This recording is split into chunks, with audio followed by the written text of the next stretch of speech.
Se abre la sesión. Excelentísimos señores presidentes de honor de la Real Academia de Ciencias, Artes y Letras de San Dionisio, excelentísimas e ilustrísimos señores académicos, dignísimas autoridades civiles, militares y docentes de nuestra ciudad, ilustrísima señora delegada territorial de Desarrollo Educativo, Formación Profesional y Universidad de la Junta de Andalucía, concejal delegada de Empleo, Trabajo Autónomo, Comercio y Empresa, ilustrísimo señor fiscal jefe de la Fiscalía del Área de Jerez, excelentísimos e ilustrísimos decanos de los colegios de abogados y procuradores de Cádiz y Jerez, ilustrísimo señor coronel jefe de la Comandancia de la Guardia Civil de Cádiz, ilustrísimo señor comisario jefe de la Policía Nacional de Jerez, representante de las entidades benefactoras de esta Real Academia, Fundación Cajasol, Tebasa, Bodegas Williamson Humbert, Fundación CaixaBank, Bodegas Ximénez Espínola, amigos de la Academia, familia de la nueva académica de número, señoras y señores. Hoy, en sesión pública y solemne, como ordena nuestro reglamento de régimen interior, es un día importante en la vida de nuestra academia. Y es importante por cuanto la incorporación de un nuevo académico de número siempre es una grata satisfacción para todo el cuerpo académico. Particularmente, como es el caso, con un currículum profesional tan brillante como el de la recipiendaria. Cedo a continuación la palabra al secretario general de la Academia, ilustrísimo señor don Juan María Vaca Sánchez del Álamo, quien dará lectura al particular del acta en la que consta la elección de la nueva académica. Tiene la palabra. Con la venia, señor presidente. Concedida.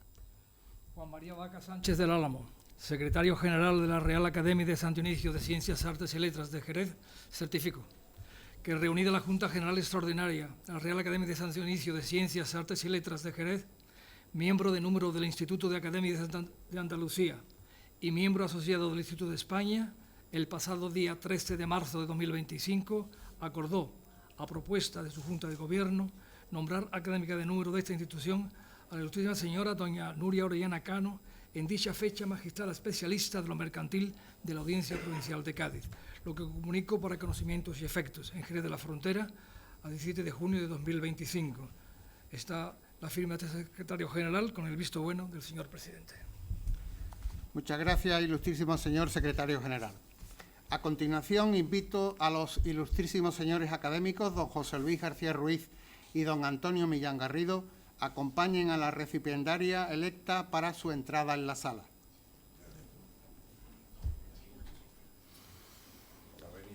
Concedida. En pie, por favor.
Excelentísima señora, se ratifica en la aceptación de la propuesta de ingresar en esta Real Academia de San Dionisio de Ciencias, Artes y Letras, del nombramiento de académica de número y de formar parte del Pleno de la Corporación. Sí, me ratifico. ¿Jura o promete su señoría guardar sus estatutos y sus reglamentos y trabajar por ella, defendiéndola y aportando su cooperación? Sí, lo juro. En nombre de la Real Academia de San Dionisio de Ciencias, Artes y Letras de Jerez de la Frontera, confirmamos pública y solemnemente vuestro nombramiento de académica de número y miembro del Pleno de la misma. Podéis utilizar sus atributos y ocupar su tribuna pública. Procurad enaltecer esta corporación que hoy os acoge en su seno y contribuid con vuestra meritoria labor al esplendor y honra de las ciencias, artes y letras, cuyo estudio y fomento nos ha sido confiado.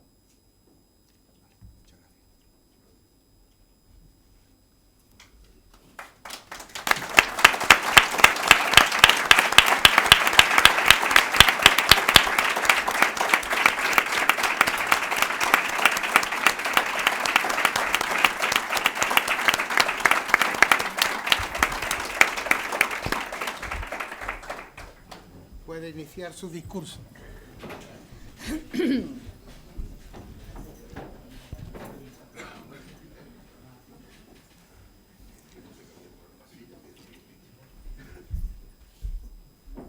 Con la venia, excelentísimo señor presidente de la Real Academia de Ciencias, Artes y Letras de San Dionisio, excelentísimos señores presidentes de honor de esta Real Corporación, excelentísima magistrada del Tribunal Supremo, vicepresidente de Ciencias de la Real Academia, ilustrísimo señor secretario general e ilustrísimos señoras y señores académicos de esta Real Corporación, ilustrísima señora delegada territorial de desarrollo educativo,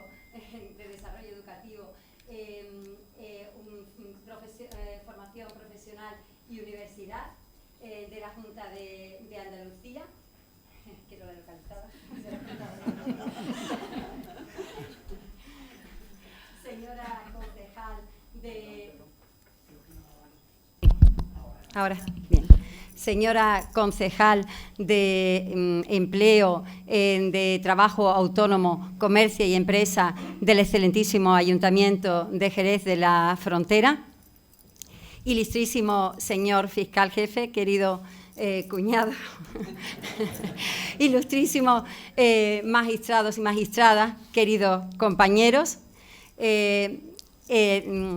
ilustrísimo, tengo que localizar, ilustrísimo señor coronel jefe de la Comandancia de la Guardia Civil de Cádiz, ilustrísimo señor comisario jefe de la Comisaría Nacional de la Policía Nacional de Jerez, excelentísimos señores decanos de los colegios de abogados de Jerez de Cádiz y exdecano del Colegio de Procuradores,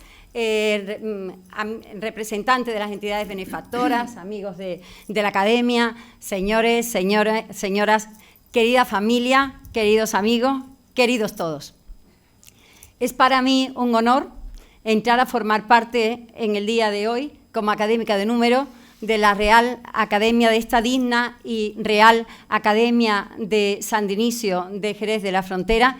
Me llena de enorme satisfacción, tanto por el prestigio de la Academia como por el prestigio de todos sus miembros y la especial relevancia de los fines que cumple. Quiero comenzar mostrando mi agradecimiento a los señores académicos que apoyaron mi candidatura, don Juan Salido, don Juan María Vaca y no localizo don Francisco Antonio García Romero. Asimismo, a los señores académicos que han hecho de introductores a don Luis García Ruiz y don Antonio Millán Garrido. De igual forma, quiero mostrar también mi agradecimiento a mi querida hermana, doña Ana, porque sé que seguro hará un magistral y emotivo discurso de contestación a este ingreso que hago aquí como académica. También quiero agradecer pues, a todos los académicos que me apoyaron, a todo el cuerpo académico. Espero saber ganarme la confianza depositada en mí. Y agradecer a todas las autoridades, compañeros, familia, amigos y a todos los que hoy han tenido la generosidad de acompañarme en este día tan importante para mí. Deseo mantener con mi contribución la alta consideración que tiene esta academia, sabedora de las valiosas personas que han estado y las que están como académicas, tanto valía profesional como personal. Y me van a permitir, aunque me emocione,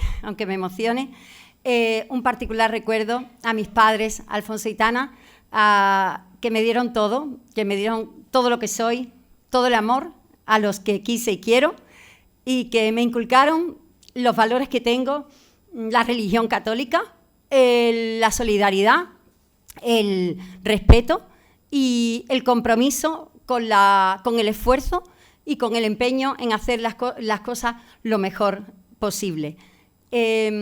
También quiero tener un recuerdo, permítanme un recuerdo a los que hoy me ven desde el cielo, a mi suegra Pili, a mis abuelas, a mis padrinos, mis tíos, mis tías y a mi preparador de oposiciones. Y, cómo no, pues también una mención especial a mi familia. Ya he hablado de mi hermana, que es un referente, un modelo a seguir, estoy muy orgullosa de ella. Mis padres estarían muy contentos de que podamos compartir esta nueva etapa profesional. Con mi hermano, que estamos los tres muy unidos, mi hermano Alfonso, a quien admiro porque tiene una cultura impresionante y siempre nos ha apoyado y dado sabios consejos. A mis cuñados, que los quiero también como hermanos, a mis sobrinos y sobrinos nietos, que los siento como hijos, a mis primos, primísimos, a mi hermana mayor, María José, que la considero como tal. Y bueno, pues a toda la familia, a todas esas amigas que he ido en las diversas etapas de mi vida haciendo y que siguen estando ahí, como las grandes amistades. Y en definitiva, a todos ustedes, muchísimas gracias por compartir este bonito acto conmigo. Y quiero decir, por último, y no menos importante, referirme a mi querido marido, Pedro, que es pues mi compañero de vida, con el que todo lo comparto. Compartí la oposición, que es lo más duro, que es muy duro, las dos oposiciones que hice, y que siempre me ha apoyado en mi carrera profesional y pese a quitarle muchas horas al ocio. Muchísimas gracias, Pedro. Y bueno, excelentísimo señor presidente, sin más preámbulos, paso a la exposición de mi discurso de ingreso. He seleccionado un tema atractivo, o que me ha parecido atractivo y atrayente, por su transversalidad, por el interés que suscita, está en los medios de comunicación, está de muchísima actualidad, el interés que suscita, porque en una forma u otra somos o deudores o acreedores, tanto desde el punto de vista de los deudores como de los acreedores, y también, bueno, pues es el procedimiento que podemos calificar, entre comillas, estrella de los juzgados de lo mercantil. Me estoy refiriendo a la institución de la exoneración del pasivo insatisfecho. Hablaré de su régimen jurídico y de la principal problemática que suscita en el ámbito judicial. Y se conoce con el acrónimo EPI, como aquel teleñeco, EPI, y exoneración de pasivo insatisfecho, también el derecho norteamericano como Fresh Start, y coloquialmente, e incluso en la Ley 25/2015, se conoce como la segunda oportunidad. Cuando hablamos de segunda oportunidad, a mí me evoca dos recuerdos. A los que sean menos jóvenes recordarán un programa de televisión que se emitió en 1978 y 1979, se llamaba La Segunda Oportunidad, un programa pionero en seguridad vial, en el que un Daimler sin conductor se estampaba contra una roca de 16 toneladas y en la que en cada programa se recreaba se hablaba de una imprudencia, se recreaba se reconstruía un siniestro y se le daba al conductor una segunda oportunidad con un rudimentario pero sencillo, pero efectivo sistema de rebobinado de la imagen en aquellos tiempos. Y me evoca ese recuerdo, la segunda oportunidad de ese programa. Y también me evoca a una película del genial José Luis García, de 1981, se estrenó en 1982, cuyos protagonistas eran Ferrandiz y Encarna Paso. Volver a empezar. volver a empezar, que es, muy brevemente, creo que casi todos lo habremos visto, recuerdo que es un profesor de literatura que recibe el Premio Nobel de Literatura y vuelve a su Gijón natal a reencontrarse con su amor de juventud. Muy bonita, muy emotiva. Bueno, pues yo voy a hablar de la segunda oportunidad, pero de la segunda oportunidad para el perdón de las deudas. Decía William Shakespeare que cuando se muere, pues se extinguen todas las deudas. Cuando llega a la muerte, pues ya no hay deuda. El que muere paga, lo decía así más gráficamente, el que muere paga todas sus deudas.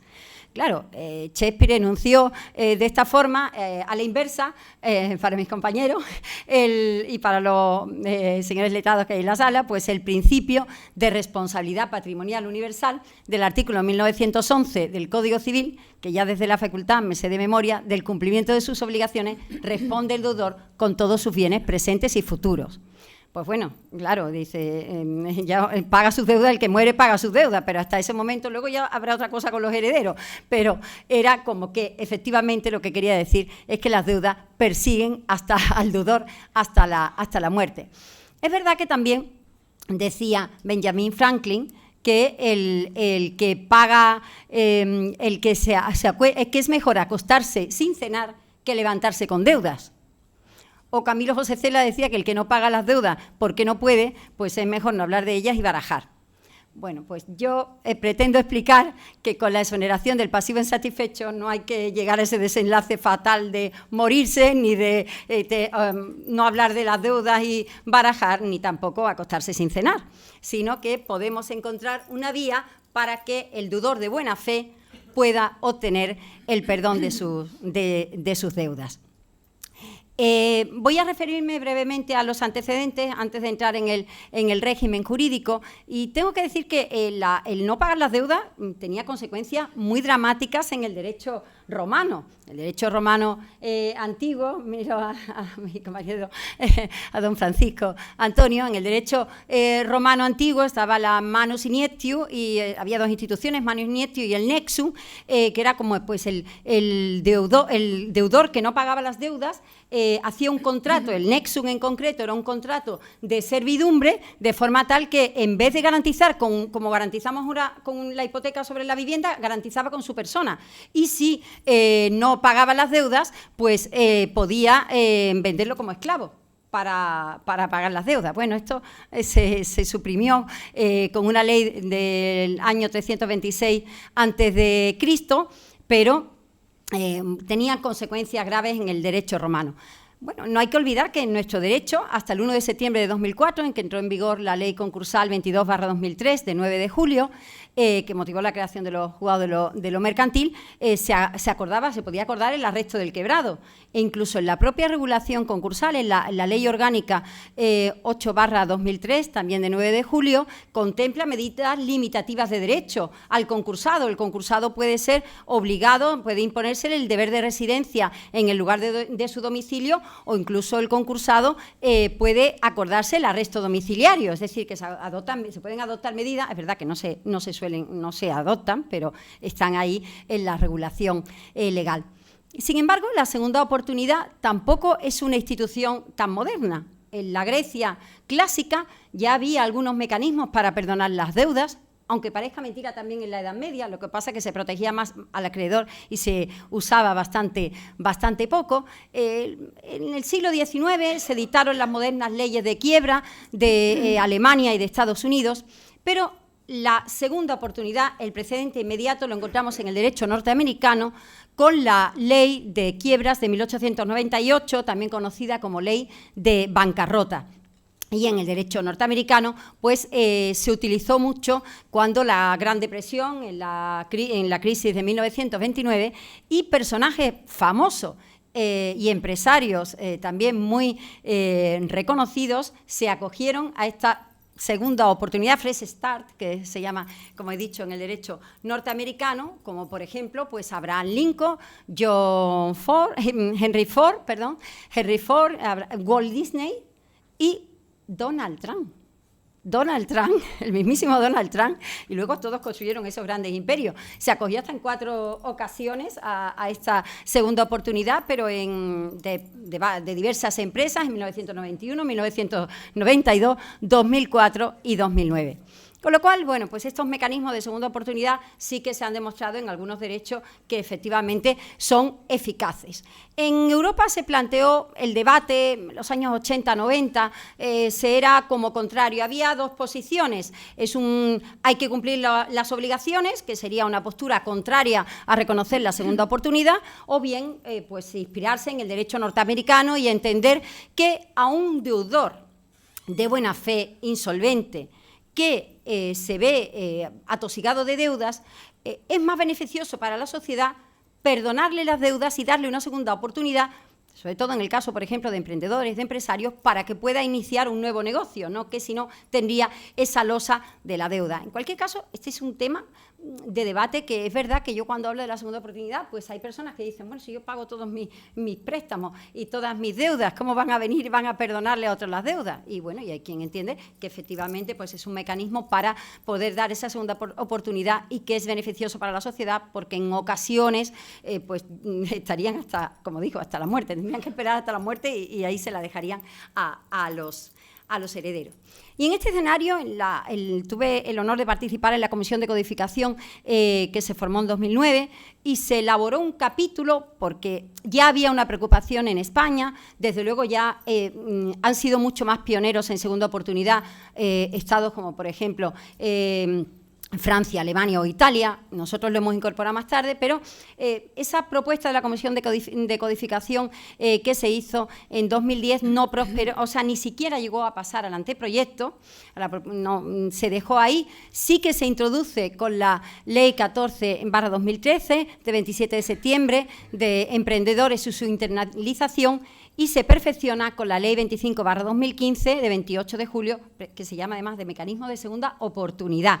Y ahí se establece pues, el precedente de lo que es ahora, se adopta esa regulación de 2015 en el texto refundido de la Ley Concursal 1/2020, de 5 de septiembre, pero había una directiva, cuando se promulga este texto refundido de 2020, esta ley de 2020, había una directiva, ya se había publicado una directiva de 2019, muy importante, la directiva 2019/1023 del Parlamento y del Consejo de la Unión Europea, es una norma europea de 20 de junio. Y esa directiva, conocida como Directiva de Reestructuración o sobre reestructuración e insolvencia, contiene una normativa muy interesante sobre segunda oportunidad.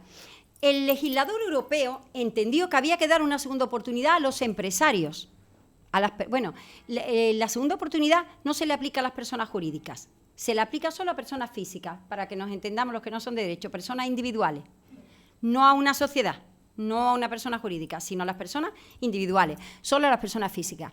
Y en la directiva de 2019 se contemplaba solo la segunda oportunidad para los empresarios, pero el legislador europeo recomendaba que también se diera esta segunda oportunidad para que nos entendamos, consumidores, a los que no desarrollan una actividad empresarial. Los no empresarios, pues un trabajador por cuenta ajena, un pensionista, o también que desarrolla actividad empresarial, pues se le aplica también a los autónomos.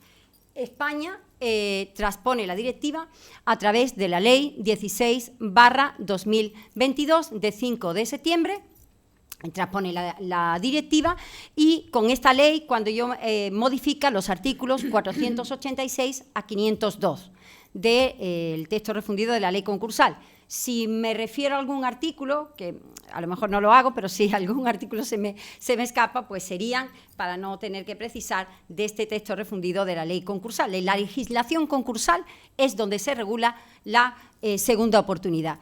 Y la competencia se le atribuyó inicialmente, es un presupuesto necesario para la segunda oportunidad en España que se vaya antes al concurso de acreedores.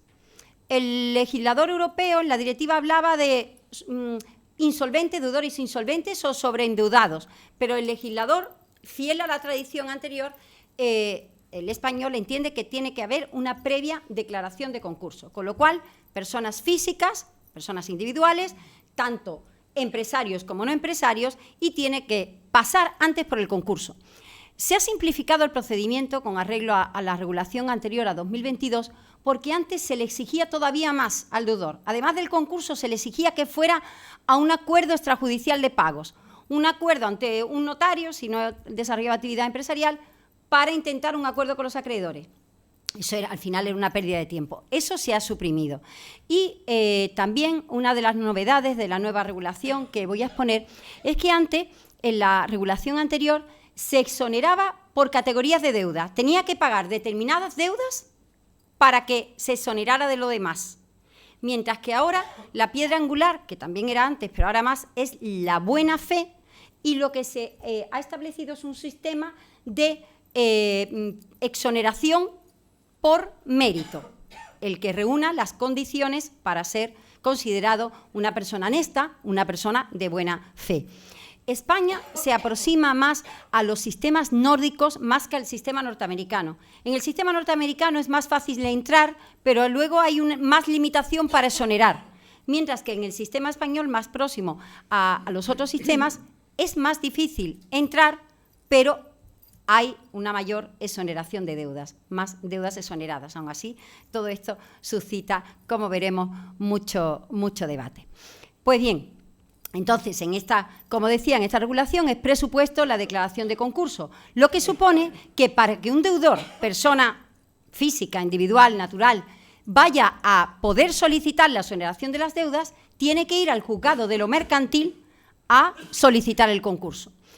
En 2015 se modificó la Ley Orgánica del Poder Judicial y se atribuyó esa competencia a los juzgados de primera instancia. Pero bueno, hay mucha mayor tradición, o sea, más acostumbrados los juzgados de lo mercantil a tramitar concursos, y en 2022 se volvió a atribuir la competencia a los juzgados de lo mercantil. Digamos que se atribuyó en 2015 la competencia a los juzgados de primera instancia, pero para aquellos que no desarrollaran actividad empresarial. Si desarrollaban actividad empresarial, pues sí iban al mercantil. Ahora ya, a partir de 2022, la declaración de concurso la hace el juez de lo mercantil, pero hay que pasar por el concurso.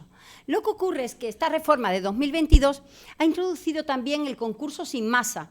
Es una categoría también muy discutible, porque en ocasiones el concursado, y pasa mucho con las personas naturales, por ejemplo, sin actividad empresarial,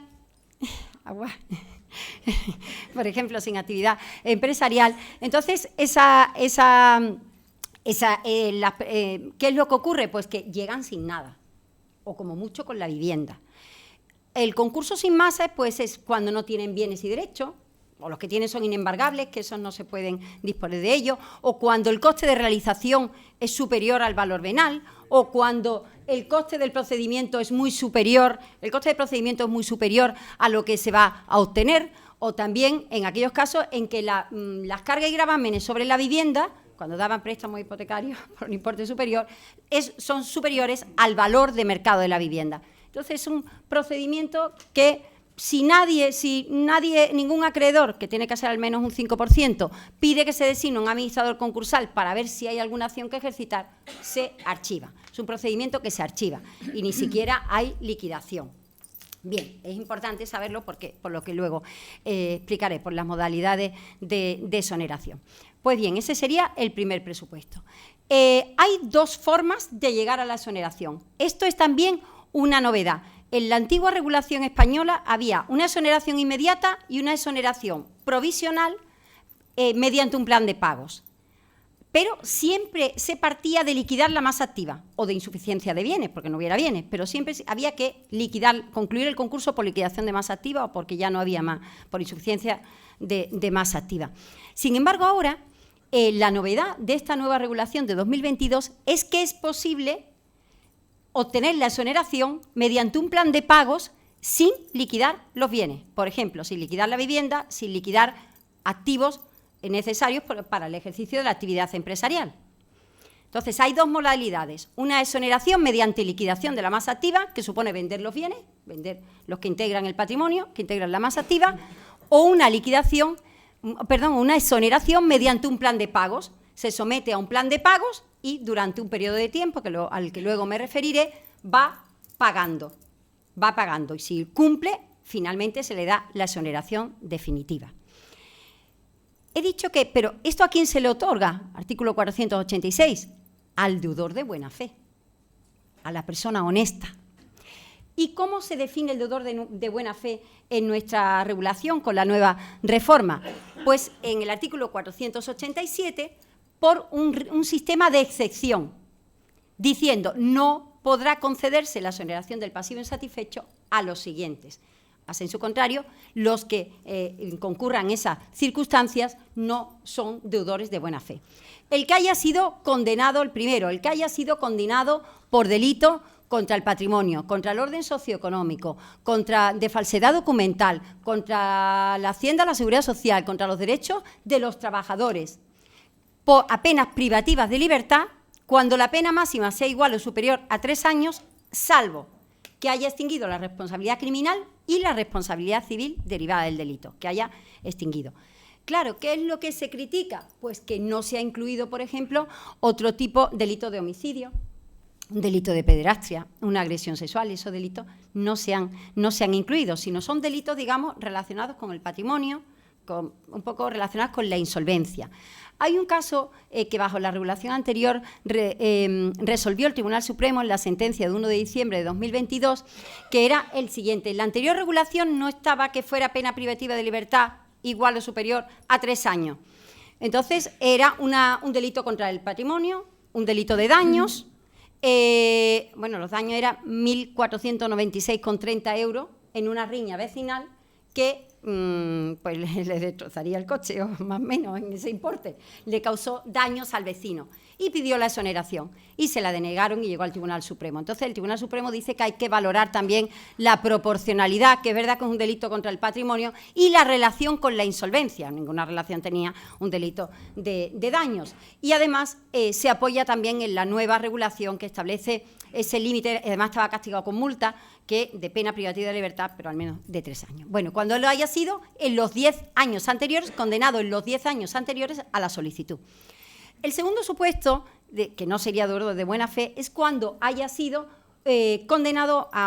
sancionado por resolución administrativa firme por infracciones graves o muy graves, tributarias, de seguridad social o del orden social, o cuando en el mismo periodo, los 10 años anteriores a la solicitud, se haya dictado un acuerdo firme de derivación de responsabilidad. Eso es lo que se hace con los administradores societarios. Administrador societario, cuando no paga, pues en muchas ocasiones le deriva responsabilidad a Hacienda o la Seguridad Social. Pues eso también ha sido muy criticado cuando en los 10 años anteriores haya sido, ya digo, sancionado por infracción muy grave o por un acuerdo de derivación de responsabilidad. Es verdad que también incluso por infracción grave, cuando sea la sanción más de 5.000 euros, también podría ser grave, salvo que haya extinguido la responsabilidad pecuniaria. También, pues, cuando el concurso haya sido declarado culpable, cuando se haya dictado sentencia reconociendo que ese deudor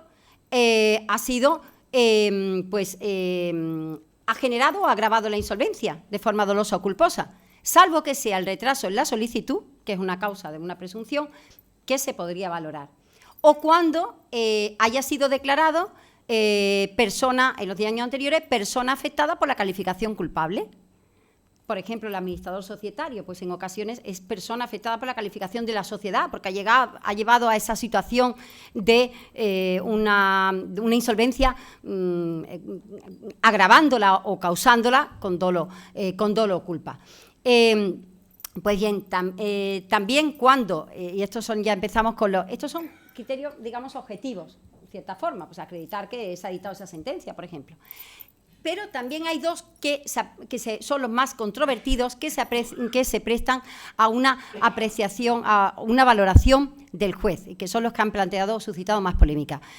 Bueno, el quinto sería cuando se haya infringido el deber de colaboración o de información con el juez o con la administración concursal durante el concurso. Por ejemplo, en un concurso que el juez requirió que presentara las declaraciones del IRPF, no se hizo en un procedimiento de exoneración y y la sentencia de la Audiencia Provincial de Málaga, de 16 de octubre de 2024, entendió que se había producido ese incumplimiento y que no era deudor de buena fe. Es decir, ese deber de colaboración con el juez y con la administración concursal.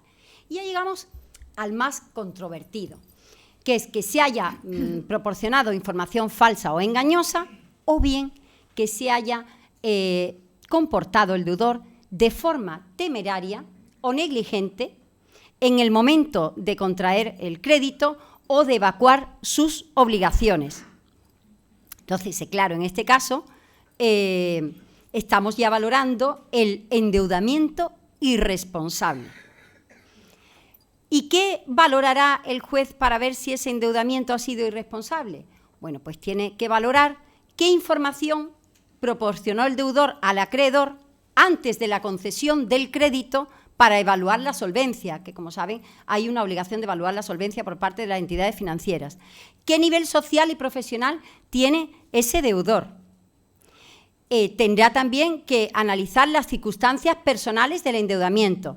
Bueno, y si es empresario, pues si acudió a los mecanismos que pone la Administración, mecanismos de alerta temprano, que pone de alerta temprano, eso para los empresarios. Entonces, claro, esta es una de las circunstancias por las que se deniega la exoneración, que está planteando más problemas.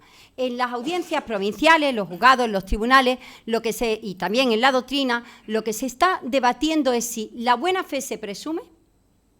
El artículo 7 del Código Civil dice que la buena fe se presume. Un tipo de buena fe es un concepto normativo el que tenemos aquí. Si la buena fe se presume, y en verdad, ¿quién tiene que acreditar que concurre, que no ha sido condenado, que no ha sido, para que se le conceda, que no ha sido condenado, que no ha habido una derivación, que no ha sido un endeudamiento irresponsable? Y entonces la doctrina, la profesora Cuena, por ejemplo, entiende, Matilde Cuena, que tiene que ser el acreedor que se oponga, el acreedor que se oponga, el que lo alegue, y que no puede ser apreciado entonces por el juez de oficio. Pero, sin embargo, el artículo 498 y el artículo 502 dicen que el juez, antes de conceder la exoneración, verificará la concurrencia de los requisitos y presupuestos. Y claro, ¿qué problema tenemos? En el concurso sin masa que he explicado, no hay oposición de acreedores, no hay administración concursal. Entonces no va a poder, entonces se le da a todo el mundo que vaya, encima que va a un concurso sin masa, se le da a todo el mundo la exoneración. No. Entonces, es verdad que la profesora mantiene eso. La Audiencia Provincial de Zaragoza tiene también una sentencia de 26 de septiembre de 2024, donde también lo entiende así, pero, 26 de febrero de 2025 es la de Zaragoza, donde también lo entiende así, pero, sinceramente, yo considero que el juez sí que puede analizar la concurrencia de estos requisitos y que no se puede eximir de toda acreditación al deudor. El deudor tendrá que acreditar y aportar la documentación, pues un certificado de antecedentes penales, un certificado del CIRBE, ¿vale?, de la Central de Información Crediticia del Banco de España, tendrá que acreditar que no concurren esas circunstancias. El problema de todo esto, bueno, pues hay debate, por ejemplo, en las sanciones. También ahora vuelvo con el crédito irresponsable. Hay debate en las sanciones, porque claro, que dice que en los 10 años anteriores a la solicitud, ¿qué pasa? Que no han pagado la sanción administrativa, y cuando van a la sanción tributaria, por ejemplo, y cuando solicitan la exoneración, es cuando lo pagan después, cuando la Agencia Estatal Tributaria se opone y dice que no se le concede porque tiene pendiente una deuda, es cuando pagan. Y aquí, pues, hay alguna audiencia que dice, bueno, si paga de forma inmediata, precisamente la Audiencia Provincial de Zaragoza, en una sentencia de 22 de febrero del 24, también la Audiencia Provincial de Asturias tiene una sentencia de 10 de abril del 25, donde dice, bueno, si reacciona de forma inmediata y tal como conoce la deuda, porque la conoce después, hay veces en que no la ha conocido antes, no se la ha notificado, se ha notificado por edictos, la conoce después, se podría flexibilizar. Pero en general se entiende, se está entendiendo que no cabe, que la mayor parte de las audiencias aplican este requisito sin ningún problema. Por ejemplo, diciendo, no pagó antes de la solicitud de la exoneración, no pagó la deuda tributaria, sanción que le habían impuesto, la conoció, pues no tiene derecho a exoneración. Eso es lo que ha resuelto, por ejemplo, la sentencia de la Audiencia Provincial de León de 11 de febrero de 2025 y la de Granada de la misma fecha, también de 11 de febrero de 2025. En la derivación de responsabilidad, bueno, pues plantea problemas similares. Hay quien ha entendido que la derivación de responsabilidad, para que pueda entenderse que no es de buena fe, debe ser por una infracción muy grave. Y eso lo ha entendido Baleares en la sentencia de 6 de marzo de 2025. Sin embargo, la ley no lo dice. Dice simplemente sanción, derivación de responsabilidad. No entrar a valorar si fue por una infracción leve, grave o menos grave. Y eso es lo que sostiene Barcelona, la Audiencia Provincial de Barcelona, la sección 15ª, en una sentencia de 15 de enero de 2025, que yo comparto y entiendo que efectivamente no hay que distinguir en la derivación de responsabilidad. Pero sin duda, como decía, en la circunstancia que que impide que pueda concederse es la del endeudamiento irresponsable. Y bueno, he seleccionado algunos casos que me han parecido interesantes. Hay un juzgado de lo mercantil de Barcelona que directamente dice: el que se ha endeudado más de un 30%, que es lo que dice el Banco de España, es irresponsable. Entonces, la Audiencia Provincial de Barcelona tiene una sentencia de 20 de diciembre de 2024 donde dice: no, hay que valorar más cosas. Habrá que ver en qué se lo gastó, cómo se lo gastó, por qué las causas de ese endeudamiento irresponsable. Hay también, por ejemplo, la sentencia de 28 de octubre de 2024 de Granada, que es un caso que a lo mejor van a ver más, bueno, lo que es muy casuístico y todo muy discutible, porque en definitiva hay que valorar las circunstancias. Es un profesor de universidad que gana 65.000 euros al año, que tiene 4 hijos, tiene unos gastos fijos de 3.740 euros y que pues ha contraído, tiene 223.000 euros de hipoteca, en préstamo hipotecario y 14 microcréditos. Ha contraído unas deudas en 3 años de 160.000 euros. Y no justificaba su endeudamiento, más que en la casa, que no es poco. Pero la Audiencia Provincial de Granada dice que en este caso no ha acreditado que el endeudamiento no fuera irresponsable. Contrató 14 micropréstamos, microcréditos, que son la mayoría que llegan a esta exoneración. Esos son créditos fáciles, online, micropréstamos, con unos intereses muy elevados. Y entonces pues no le conceden la exoneración. La Audiencia Provincial de Barcelona, en cambio, tiene un caso, claro, es distinto, una sentencia de 15 de noviembre de 2024, donde lo que ocurría era lo siguiente, que era un pensionista que no había incrementado la pensión, que ganaba 700, y el endeudamiento fue escalonado. Es que hay que ver, entonces en esta sentencia dice que sí se le concede, es que lo que hay que ver es también en ocasiones, pues hemos tenido un caso, la Audiencia Provincial de Cádiz, era para la exclusión de la vivienda del plan de liquidación a efectos de que no se liquide luego, para pedir luego la exoneración. Pero habían solicitado un matrimonio 50.000 euros de préstamo a unas estructuras de crédito para quitarse todas las deudas. Delegando, se quitan todas las deudas y compran y le dan un préstamo, le quitan de los registros de morosos y le dan un préstamo pues, para comprar la vivienda donde estaban alquilados. Compra la vivienda, deja de pagar ese préstamo que tenía un vencimiento inmediato, dejan de pagar y al poco tiempo piden una novación, se la conceden y presentan el concurso. Entonces, en el concurso lo que piden es que no se incluya, que no se liquide la vivienda, es bajo la regulación anterior, es bajo la regulación anterior, que no es con la nueva, que no se liquide la vivienda. Y la tasación que se hace es casi igual que lo que tiene de préstamo hipotecario, que la carga hipotecaria.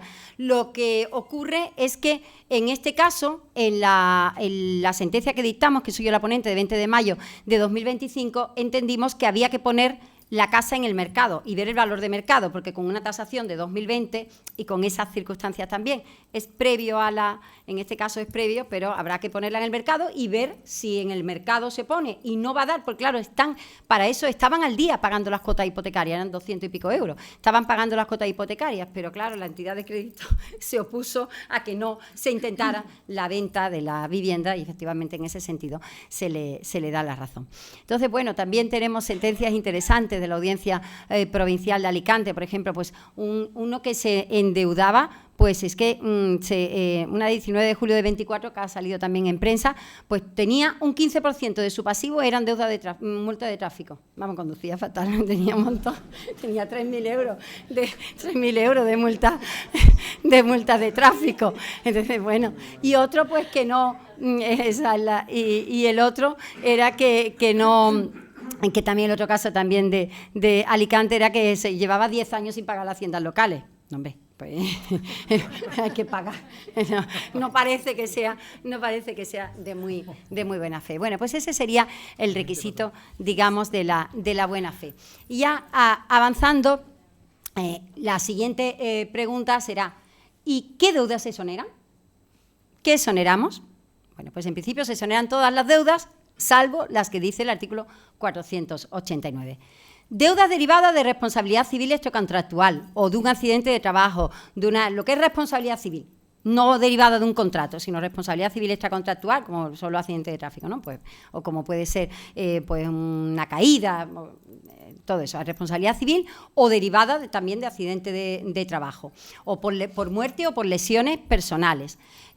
También la responsabilidad civil derivada de haber cometido un delito.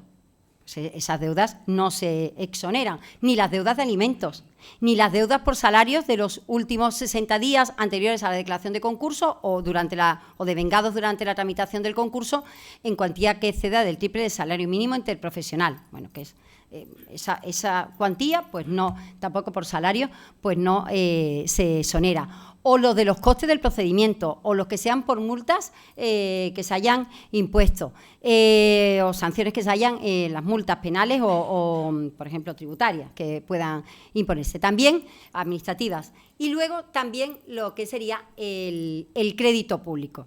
Y como he dicho, los costes del procedimiento, las garantías reales hasta donde alcance lo que garantice la hipoteca, por ejemplo, pues eso no se exonera, esa parte tampoco no se exonera. Y el siguiente, también un caso, imagínense que un acreedor le dicen su crédito va a ser exonerado y como le exoneren ese crédito va a ir a insolvencia, al concurso. Bueno, pues se valora y si va a ir al concurso ese acreedor, pues no se le puede, quizás se acuerden no exonerar total o parcialmente. Y el caballo de batalla, igual que el endeudamiento irresponsable, es el crédito público.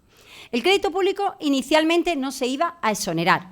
En la directiva de 2019, en el artículo 23.4, no se contemplaba el crédito público como no exonerable. Entonces hubo ahí un debate grandísimo, y sigue habiéndolo, entre quienes entendían que el crédito público no podía, no lo decía la directiva, con lo cual tenía que exonerarse. En la tramitación parlamentaria de la Ley 16/2022 se consiguió, porque siempre aquí están las administraciones públicas detrás de las leyes, se consiguió que el crédito público se exonerara con el límite de 10.000 euros. Para el crédito tributario, aquellos créditos cuya gestión recaudatoria esté encomendada a la Agencia Estatal Tributaria y los créditos de seguridad social. Hasta 10.000 euros. Los 5.000 euros de forma íntegra. Y a partir de ahí, hasta el 50% del importe de la deuda, con ese límite de otros 5.000 euros. En total, 10.000 euros por Agencia Estatal de la Administración Tributaria y 10.000 euros de seguridad social. Eso es lo que actualmente se puede exonerar. Bueno, pues los jueces... la doctrina, los jueces no se quedaron conformes con que se pudiera exonerar y entendieron que el legislador se había excedido en la transposición de la directiva y que la directiva no permitía exonerar ni siquiera con esos límites, pese a los límites, ni con límites, o sea, no exonerar el crédito público y que debía exonerarse. Bueno, pues se presentaron para esto, entonces los jueces le plantean lo que se llama cuestión prejudicial ante el Tribunal de Justicia de la Unión Europea y es preguntarle al Tribunal de Justicia de la Unión Europea si la normativa española se ajusta a la normativa europea. Plantearon una primera cuestión prejudicial que se resolvió por una sentencia de 11 de abril de 2024. No contentos, se planteó, también era de la antigua normativa, plantearon una segunda cuestión prejudicial que se resolvió por la sentencia del 7 de noviembre de 2024 y se ha planteado una tercera cuestión prejudicial que ha sido resuelta muy recientemente, ya por auto, ya habrá dicho, menos importante, ya no pongo sentencia, de 28 de abril de 2025 del Tribunal de Justicia de la Unión Europea. ¿Qué es lo que dice el Tribunal de Justicia de la Unión Europea? Que la directiva contiene en el artículo 23.4 un numerus apertus. de créditos que no se exoneran, pero que un Estado miembro puede decir que determinados créditos, categoría de créditos, no se van a exonerar, pero lo tiene que justificar. Igual que las sanciones, tiene que haber proporcionalidad, lo tiene que justificar.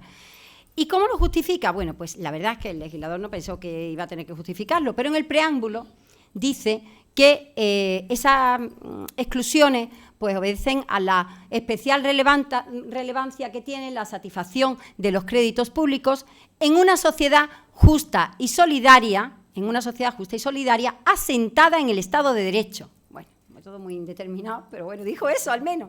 Claro, entonces, ¿qué ha dicho el Tribunal de Justicia de la Unión Europea? Vamos, es que satisfacer los créditos públicos está justificado, es que hay un interés público en que se paguen los créditos públicos, que entran en las arcas del Estado, es que hay un interés público.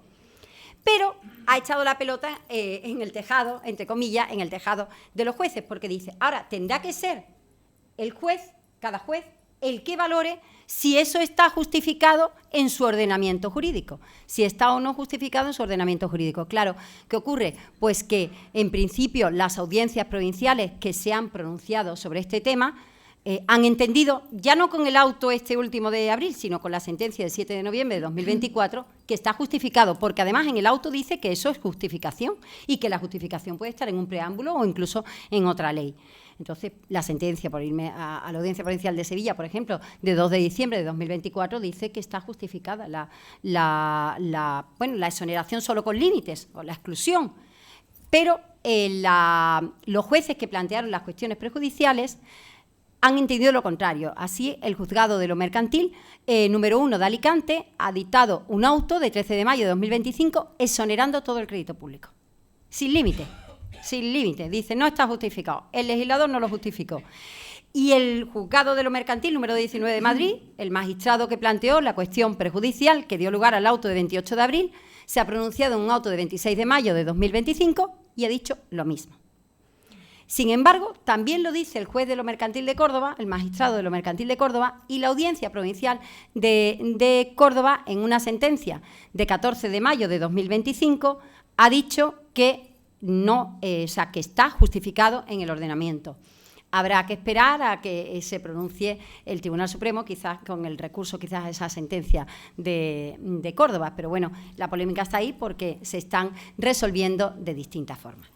Y vamos avanzando en la regulación, y como decía, hay dos modalidades. Una modalidad es con liquidación de la masa activa, vendemos los bienes, en caso de que se vendan todos los bienes y no haya para pagar todo, en caso de que se concluya porque es insuficiente incluso para pagar las deudas generadas por el concurso, o en los concursos sin masa, que ni siquiera hay liquidación de la masa activa. Ese sería un itinerario que se regula en los artículos 501 y 502. El otro itinerario es el itinerario de la exoneración mediante un plan de pagos. Antes de que el juez acuerde la liquidación, se puede pedir. Y la particularidad, como decía, era que el deudor puede conservar activos. Entonces, tiene que proponer un calendario de pagos y someterse a pagar la deuda exonerable, la que sí se puede exonerar, o sea, no, quiero decir, la no exonerable la tiene que pagar, pero la deuda exonerable hace un esfuerzo por pagar más de lo que le dice la ley. Y a cambio, conserva la vivienda y conserva los activos. Pero bueno, ya veremos, la conservación de la vivienda no es total, puede ceder, pero conserva, por ejemplo, activos empresariales. Se somete a un plan de pago. El plan de pago tiene un plazo de 3 años. De 5 años cuando pretenda conservar la vivienda o cuando cuando la cuantía de lo que va a pagar dependa de las rentas futuras. Entonces ahí hay una indefinición y dice, bueno, pues vamos a darle 5 años. Tiene que establecer un calendario de pago, qué recursos tiene, un plan de continuidad, si va a continuar con la actividad empresarial, por ejemplo, y se somete a los acreedores. Los acreedores pueden impugnar ese plan de pagos. Por ejemplo, porque digan, es que si me voy a liquidación en un concurso hubiera cobrado más de mi crédito. O bien, porque no se destinen los activos no necesarios para la actividad o la vivienda, no se vaya a realizar la vivienda, porque no se vaya a realizar la vivienda ni activos no necesarios, cuando un 40% del pasivo exonerado lo pida. Acreedores con un 40% pueden vetar que mantenga su vivienda. O bien, cuando se opongan acreedores con un 80%, o cuando haya una parte que es inembargable, embargable y no se destine al pago, o cuando no concurran los presupuestos y requisitos. Entonces, se puede impugnar ese plan de pagos, se somete al juez, el juez, si hay oposición, dicta sentencia, si no dicta un auto, examina los requisitos y aprueba el plan de pago. Y eso supone que se le concede una exoneración provisional.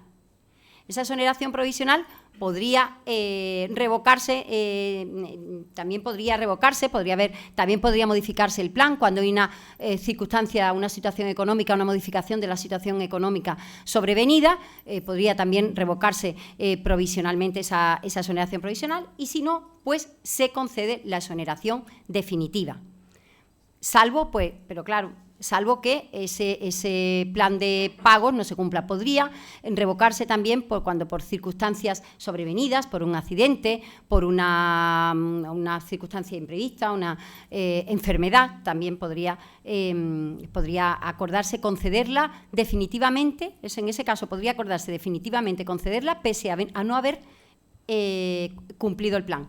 Porque si incumple el plan, no se concede la revocación definitiva, salvo ese caso, enfermedad del deudor o de un familiar o un accidente o circunstancias imprevistas. La otra es pues con liquidación de la masa activa. Se liquida la masa activa, se equipara el concurso sin masa, y en ese caso, claro, el problema del concurso sin masa es que no hay administrador concursal, no hay acreedores, nadie se puede oponer, pero si no, pues se liquidan los bienes, se concluye el concurso y se concede la exoneración definitiva. Los acreedores también pueden oponerse. ¿Qué efectos produce la exoneración en un caso provisional o definitiva por un camino o por otro? Pues que en principio, salvo que se revoque, se exoneran los créditos que son exonerables y no se pueden ejercitar acciones respecto de esos créditos. Los créditos que sí son exonerables, los que no son exonerables, los que son exonerables se exoneran y no se puede ejercitar acción, y los que no son exonerables no se exoneran. Y, por supuesto, se puede, por ejemplo, ejecutar. Por ejemplo, pues una garantía hipotecaria. Yo he dicho, la vivienda se puede conservar, pero un 40% podría oponerse. Pero, por ejemplo, si goza de una garantía hipotecaria y se deja de pagar, se puede ejecutar esa garantía hipotecaria. También podría perder la vivienda por ese caso. El tercer caso es en el concurso sin masa, cuando la vivienda no da para pagar. Entonces, sería un supuesto de concurso sin masa, el artículo 37 bis D, y en ese caso conserva la vivienda, pero tiene que seguir pagando porque se la pagan los padres o algún familiar o al revés. ¿Entiendes? Serían los casos en que podría conservarse la vivienda. El concurso sin masa plantea problemas también, en definitiva, el concurso cuando hay ingresos periódicos, cuando hay salarios. Porque cuando hay salarios, ¿concluimos el concurso o no lo concluimos? Porque todos los meses se reciben rentas. La masa activa está compuesta por todos los bienes y derechos que obtenga hasta el final del concurso. Entonces, eso plantea un problema en los juzgados.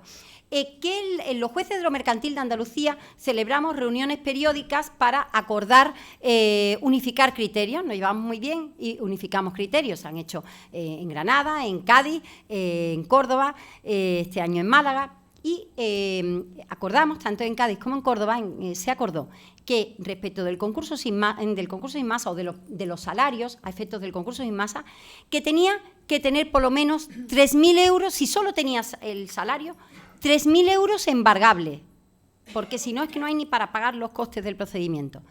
Yo me fui a la aplicación de Hacienda y para que de 3.010 euros embargables, pues sale el salario mínimo interprofesional es inembargable, y a partir de ahí, por el artículo 607 de la Ley de Enjuiciamiento Civil, conforme una escala se va a poder ir embargando un poco así, ¿no? Se va a poder, conforme una escala, gradualmente embargando. Entonces, haciendo conforme a esa escala, 1.184 está claro que es inembargable. Bueno, pues sería para que se pueda embargar, que se pueda embargar 3.010 euros, que es lo que acordamos, tendría que ganar 6.450 euros. Claro, que es un sueldo muy elevado, con lo cual, bueno, ese es un criterio que se adoptó en Andalucía, pero que no tiene por qué ser adoptado en otras partes. También dependerá de si tiene otras rentas, de si tiene unos ingresos, de si tiene otros rendimientos, pero que fue una de las cuestiones, porque es verdad que sin un importe mínimo, al final, puede que va a estar cogiendo 100 euros al mes eternamente para pagar esos créditos. Entonces, se le concluye el concurso y puede acceder a la exoneración. Y ya en cuanto a la revocación de la exoneración, bueno, pues la exoneración se puede revocar, piensen, por ejemplo, bueno, porque haya ocultado bienes, y tenía bienes y derechos y los haya ocultado, o bien ocultación de bienes, o bien, ¿qué ocurre si le toca la lotería? Y le han exonerado, y a mí yo soy acreedor, me han exonerado el crédito, no me paga y ahora le toca la lotería. O hereda, un legado, una donación. Bueno, pues si ocurre a los 3 años de la exoneración provisional en el caso del plan de pagos o a los 3 años de la exoneración definitiva en la liquidación, si acontece esa circunstancia, se revoca. Se puede revocar parcialmente, por ejemplo, que no le haya tocado tanto, el premio no sea el gordo de la lotería de Navidad, o bien que tuviera una sentencia no firme por condena de esos delitos, una sanción tributaria, y en esos 3 años es firme, con lo cual no tendría derecho y también se le podría revocar el beneficio de la exoneración del pasivo insatisfecho.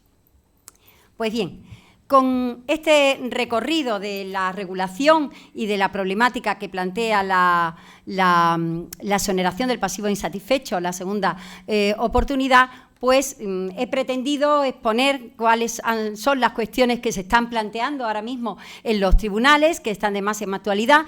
Como verán, depende muchísimo de la casuística que se plantee en cada caso y hay cuestiones que, al dar lugar a diferentes resoluciones según la audiencia, el tribunal o el juzgado que resuelva, sería conveniente que resolviera el Tribunal Supremo y que ya pues se pudiera unificar criterios. La segunda oportunidad, sin duda, es una imposición de la Unión Europea, cuando pueda tener sus detractores, y es cierto que hasta 2022 se usaba muy poco, pero a partir de la reforma de 2022, tengo que decir que le voy a decir los datos de los concursos. Se han presentado en el primer trimestre de 2025 15.384 concursos.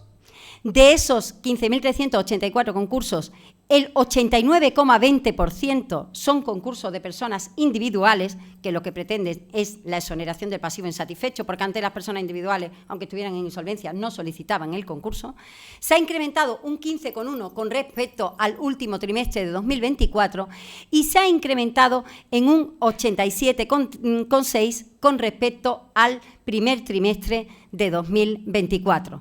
Lo que da una idea de, bueno, pues de que efectivamente está siendo una herramienta cada vez más utilizada, sin perjuicio de que yo creo que hay que valorar, el juez sí que debe valorar la buena fe y además el endeudamiento irresponsable, aun cuando no se lo hayan solicitado. Otro tema es si cabe o no recurso cuando se hace de oficio, que es otra polémica que tenemos también en la propia sección quinta de la Audiencia Provincial de Cádiz. Y, bueno, pues, pero es un mecanismo, yo creo que viene impuesto por la Unión Europea y habrá pues que ir fijando este cuerpo de doctrina y de jurisprudencia cuando se pronuncie el Tribunal Supremo. Me resta por reiterarle el agradecimiento, por supuesto, a la Academia, al cuerpo de académicos. Para mí es un gran honor, como dije al principio, pertenecer a esta Academia y, si ya lo es un alto honor, aún más haber estado acompañada por todos ustedes. Muchas gracias, muchas gracias.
Para la preceptiva contestación al discurso de ingreso, cedo la palabra a la excelentísima señora doña Ana María Orellana Cano, magistrada de la Sala de lo Social del Tribunal Supremo, académica de número de esta Real Academia y vicepresidente de Ciencia de la misma. Tiene la palabra. Con la venia, señor presidente. Concedida.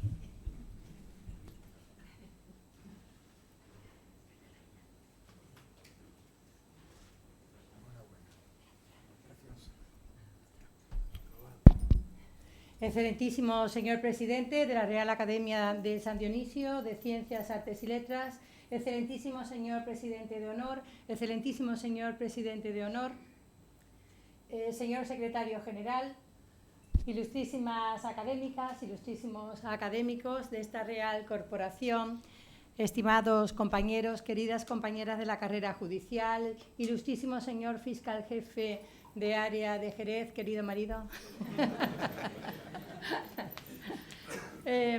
autoridades de la Junta Autonómicas, señora concejal, ilustrísimo señor coronel jefe de la Guardia Civil, ilustrísimo señor comisario jefe de la Policía Nacional, ilustrísimos señores decanos de los colegios de abogados de Cádiz y de Jerez, decano emérito del Colegio de Procuradores, autoridades, distinguidas autoridades, señoras y señores, querida familia,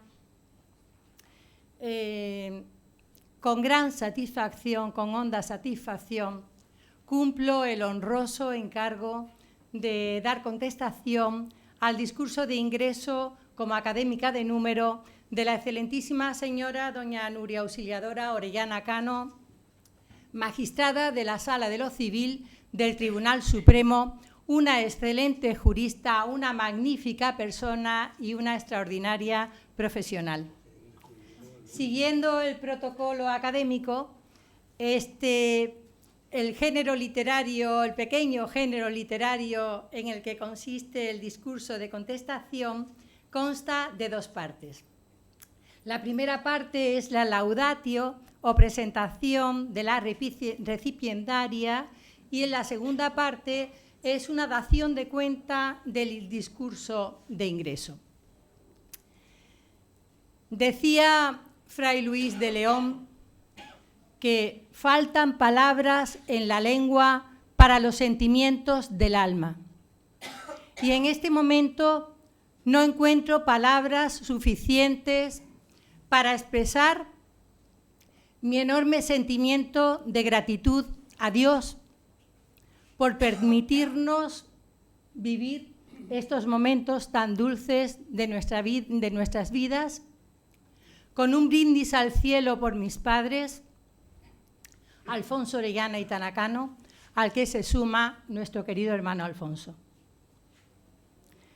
Quiero trasladar mi más sincero agradecimiento al presidente de esta Real Academia, a los presidentes de honor de esta Real Academia, a la Junta de Gobierno, por permitirme tener el alto honor de contestar, de hacer el discurso de contestación al brillante discurso de ingreso de la nueva académica de número, a la que le doy la bienvenida a esta Real Corporación. También quiero prestar mi más sincero agradecimiento, trasladar mi más sincero agradecimiento a todo el cuerpo, al pleno de numerarios, a las ilustrísimas académicas e ilustrísimos académicos de número que han depositado su confianza en la nueva académica de número, con la que me siento muy honrada de compartir esta nueva etapa de su vida. Mi más sincera enhorabuena y cordial enhorabuena por tan brillante discurso de investidura. Como, dada su condición de magistrada de la Sala Primera del Tribunal Supremo, me van a permitir que parafrasee a Alonso Martínez para manifestar públicamente que es un auténtico halago de la fortuna el que nosotras, que siempre hemos estado tan unidas, podamos compartir esta etapa de nuestras vidas, esta vida académica, en esta Real Corporación de tan fecunda tradición que es la Real Academia de San Dionisio de las Ciencias, Artes y Letras. Y parafraseo a Alonso Martínez, que fue un señor un excelente jurista, que nació en Burgos el 1 de enero de 1827, porque además de ser un excelente jurista, fue presidente de la Real Academia de Jurisprudencia y Legislación de España, que lo nombraron en el año 1869, y a esta Real Academia tengo el gran honor de pertenecer como miembro de la Junta de Gobierno y como académica de número. Pero es que además en el año 1881 fue nombrado, bajo la presidencia de Sagasta, ministro de Gracia y Justicia, y en su famoso discurso de 1881 dijo que su sueño dorado era la publicación del Código Civil, una norma que está todavía vigente y que la nueva académica ha aplicado y deberá aplicar y seguir aplicando durante mucho tiempo a lo largo de su trayectoria profesional.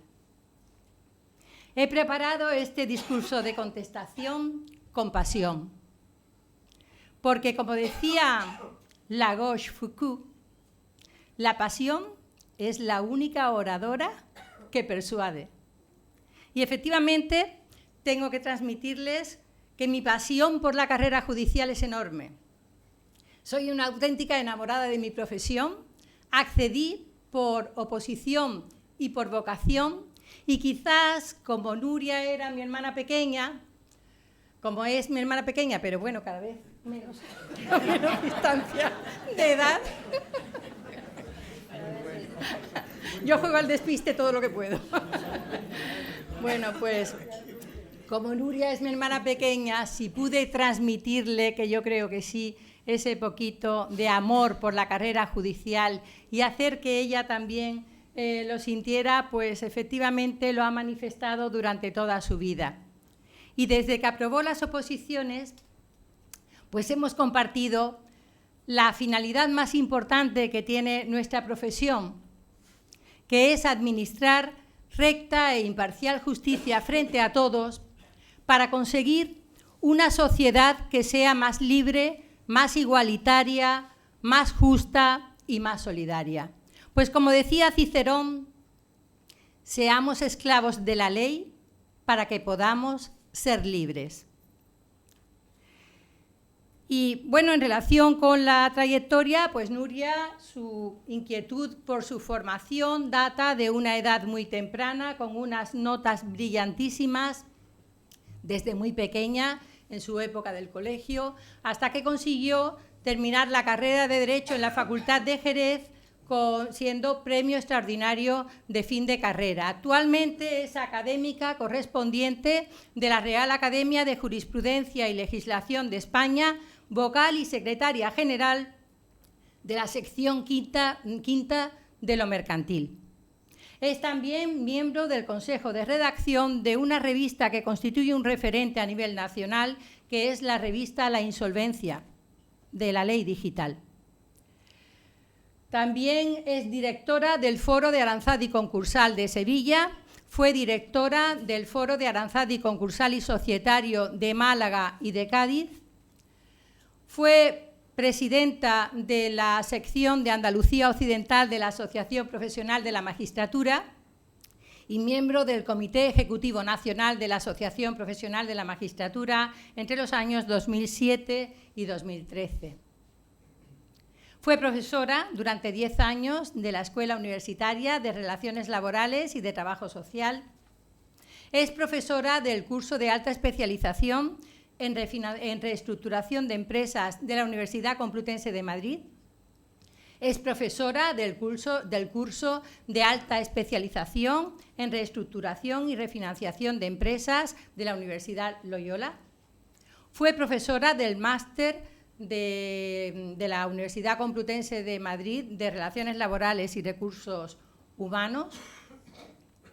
Fue miembro de la Sala de Gobierno del Tribunal Superior de Justicia de Andalucía, Ceuta y Melilla, vocal del Tribunal Calificador de las Oposiciones para Magistrados Especialistas de lo Mercantil, colegiada emérita del Ilustre Colegio Oficial de Graduados Sociales de Cádiz, socia de honor de la Asociación de Expertos en Derecho Financiero y Concursal, EXFIMER, y le han concedido como condecoraciones la Cruz de Honor de la Orden de San Raimundo de Peñafort y el premio 3PH Day de la Universidad Complutense de Madrid por un extraordinario trabajo que realizó sobre la venta de la unidad productiva y la sucesión de empresas.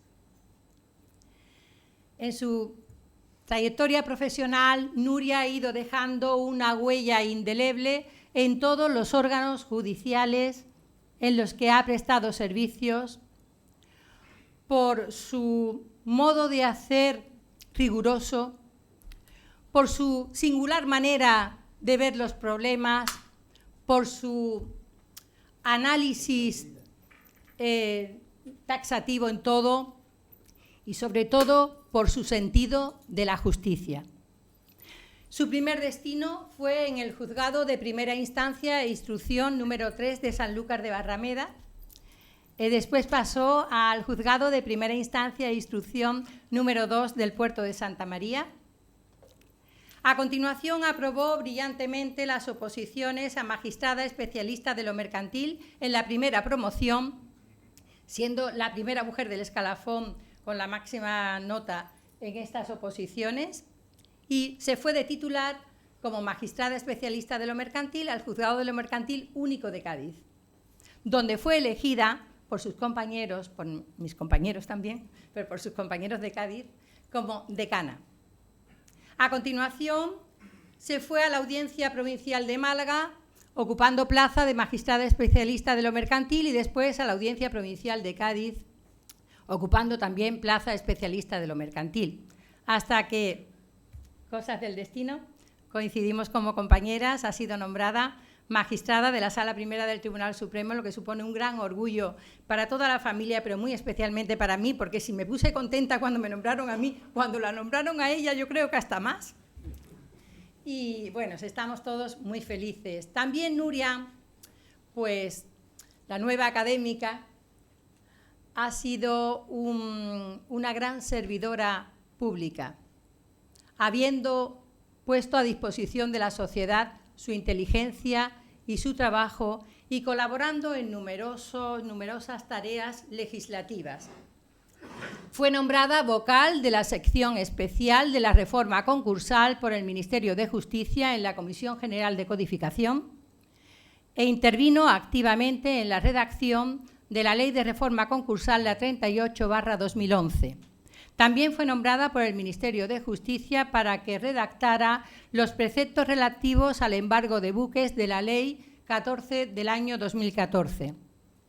Y fue designada magistrada en la workshop de la presidencia de España en la Unión Europea y por la Comisión Europea en la Convención de Beijing de Naciones Unidas, para realizar un estudio sobre la venta judicial de buques. También es una persona que es una trabajadora incansable, infatigable. Como decía el doctor Marañón, no desperdiciar ningún resto de tiempo es el secreto del trabajo. Y efectivamente ese ha sido su parámetro. Es autora de más de 140 publicaciones jurídicas. Ha sido directora en numerosos cursos, 18 de ellos en el Consejo General del Poder Judicial, 87 como coordinadora y como ponente en el Consejo General del Poder Judicial. Ha impartido numerosas conferencias y ha recibido numerosos cursos de formación. En cuanto a la segunda parte de lo que constituye este discurso de contestación, hago referencia muy breve al brillante discurso de ingreso en esta Real Academia. Un discurso que, desde luego, constituirá un referente porque es una de las máximas, yo diría la máxima experta a nivel nacional en estas materias. Ha hecho un análisis muy adecuado sobre los preceptos 486 a 502 del texto refundido de la ley concursal, que constituye la transposición al ordenamiento interno de la Directiva Comunitaria 2019-2023 de 20 de junio, que se operó a raíz de la Ley 1622 de 5 de septiembre. Es muy interesante el análisis realizado sobre el endeudamiento irresponsable como excepción contemplada en el artículo 487 a la buena fe del artículo 486, y también me ha parecido sumamente interesante la exoneración a partir de los 10.000 euros, o sea, solo se exoneran los créditos públicos hasta 10.000 euros, y esa exoneración ha sido objeto de estudio en el auto que citó ella anteriormente, el auto del Tribunal de Justicia de la Unión Europea, de 28 de abril del año 2025, cuestión prejudicial 46/2024. Desde el punto de vista personal, pues Nuria es una extraordinaria persona, es el vivo ejemplo de la integridad moral e intelectual sin fisuras, es una persona llena de bondad y de nobleza de espíritu. Como dijo ya en el año 500 a.C., uno de los 7 sabios de Grecia, Quilón de Esparta, es necesario olvidar el bien realizado para tener solo presente el que se recibe. Y ese precisamente ha sido el parámetro de la trayectoria vital de la nueva académica. Por todo ello, en nombre del presidente, en nombre de los presidentes de honor, en nombre de la Junta de Gobierno y del Pleno de Numerarios, me honro en darte nuestra más sincera y cordial bienvenida a esta casa que ya es la tuya. Nada más, señor presidente, muchas gracias.